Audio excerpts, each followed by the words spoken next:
YouTube. How is everybody doing? I hope you guys had a great weekend. Mine was pretty busy with my crafting, but other than that, not bad. So, to start off with, for those who are somewhat new to my channel, I have a poll on my post page. How you get to it is you click on my name below. It will take you to my homepage, which you can click on for videos, live, shorts, playlists. I don't know exactly which order those are in. And I do know the far right one you can click on says post. If you click on that post, there's only like 4 or 5 things posted in there.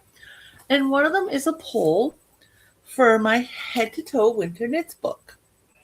There's 3 items in that poll. I have not looked at it since I originally posted it. Now you're asking, why do I have a poll up for this book? Well, I gotta give credit where credit's due to start with. I did not come up with this idea. I stole it from Erin over at Crafting Kitty. She's got a segment on her channel called Fridays with Fred. She has a book with a bunch of different patterns in it. She picks a few of the patterns, puts it out there for us to vote on. I stole the idea. I love it.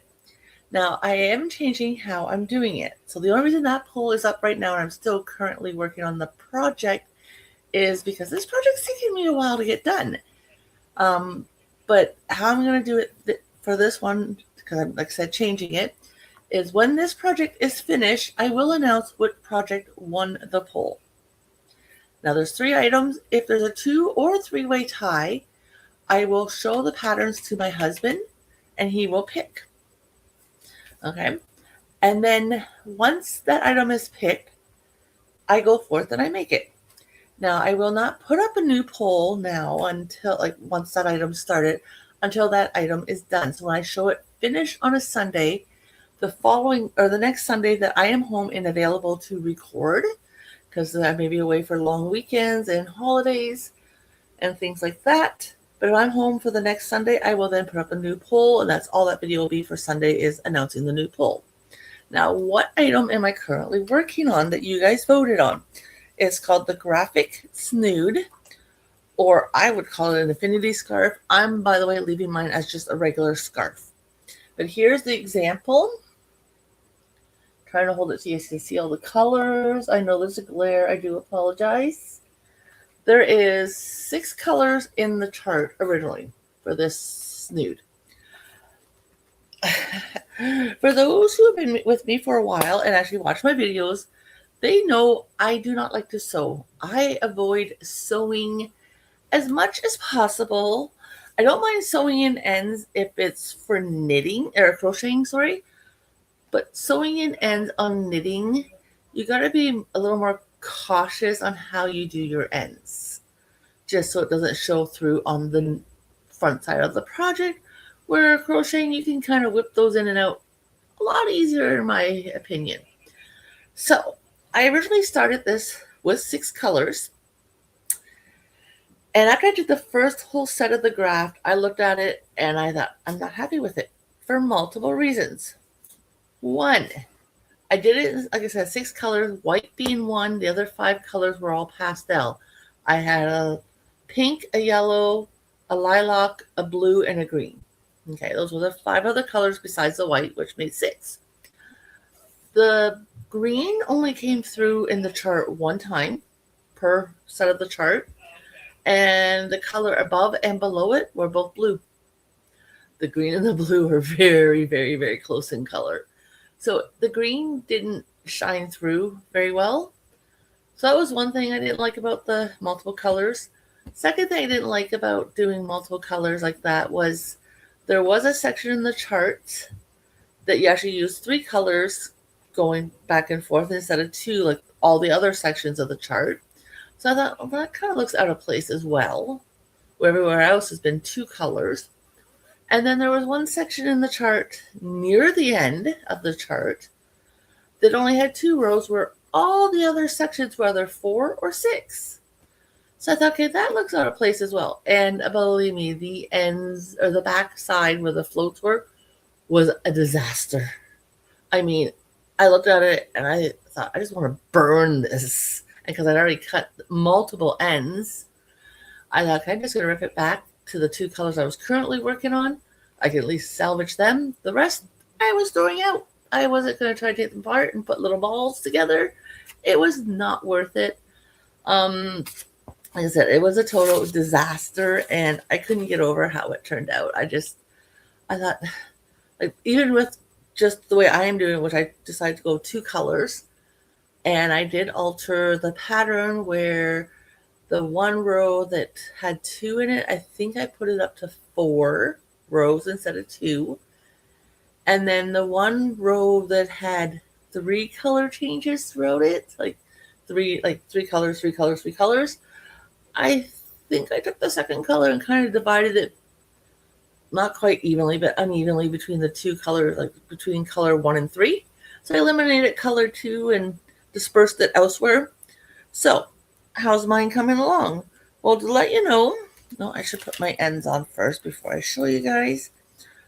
I think I just have this pattern to do and possibly 2 more. Now it calls to be 58 inches, which is very long. And it's going to be, believe me, very warm because I'm using a Burnett. The white is Burnett Super Value, and the purple is Burnett Premium. Now, the Super Value is actually a little bit of a thicker yarn, which I didn't realize until I started using the 2 different types. Now, where the brown stitch marker is where I showed you guys last time, and it has been, I think, a couple weeks since I showed it to you guys last. So I've done a good amount on it.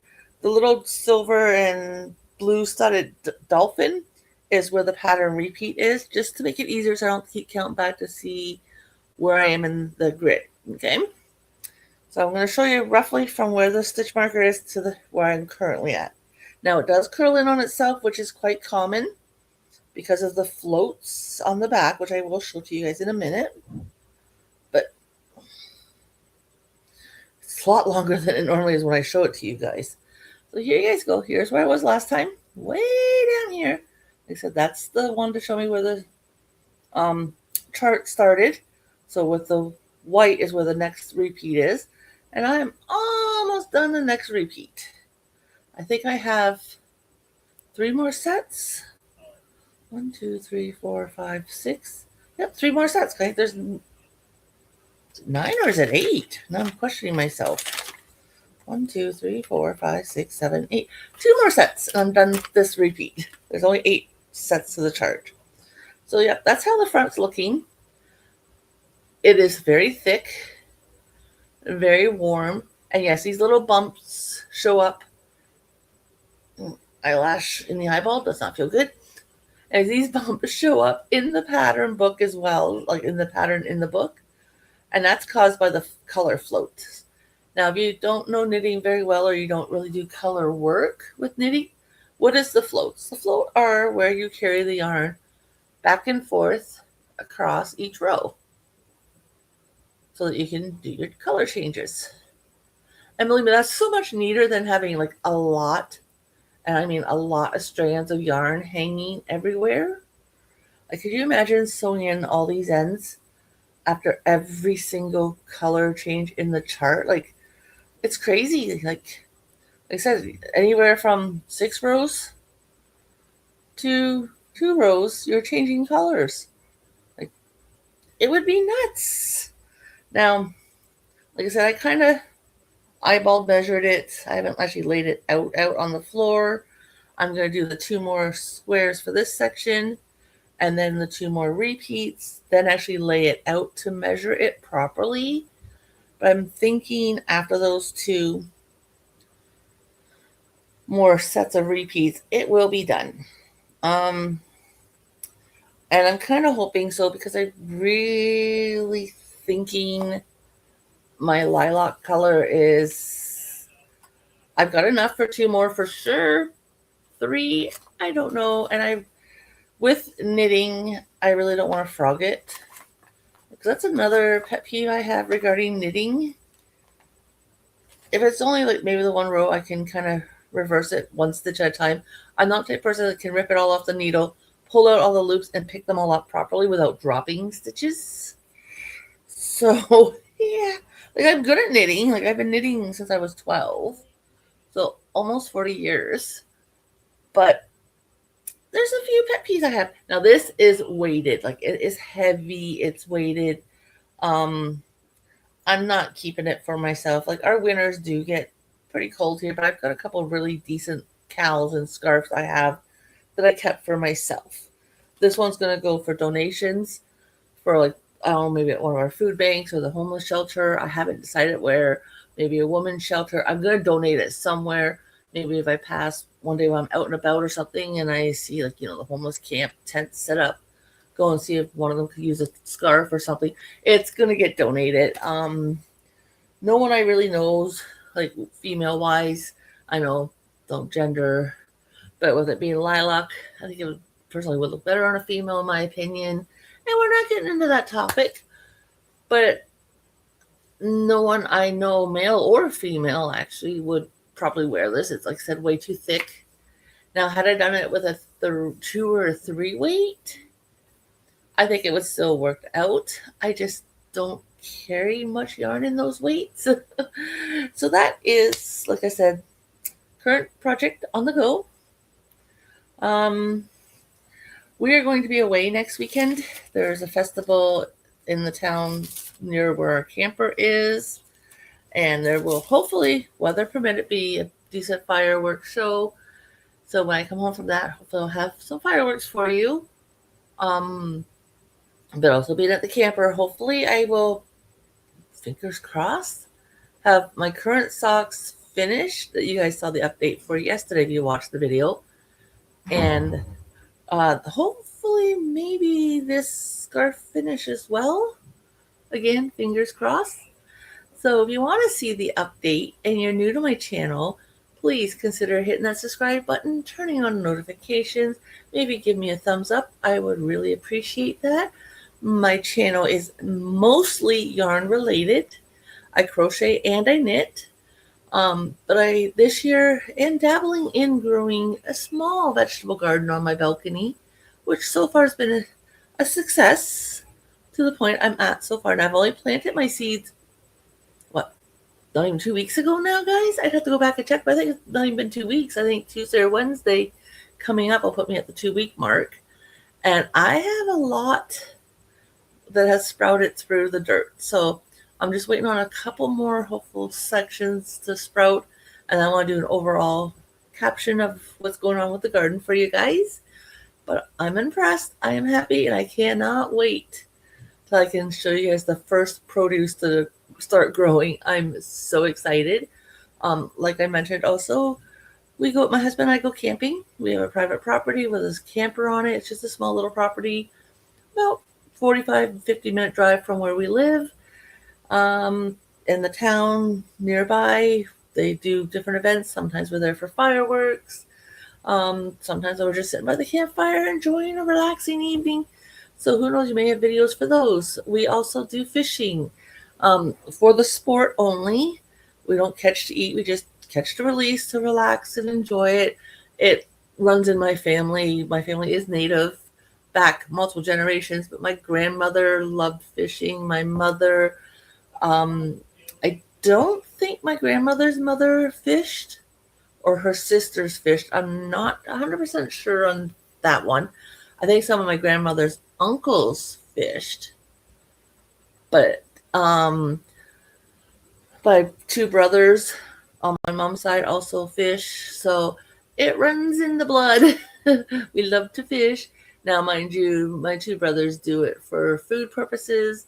My mom and a couple of my uncles, when they used to do it as a child on the St. Lawrence River, would do fishing so that they'd bring home buckets. My grandfather dropped them off at a certain time. They knew when the sun hit this certain point to be at the road, wait for my grandfather to come by and pick them up, and they'd bring home their buckets of fish. So they ate a lot of fish growing up. So it's in my blood.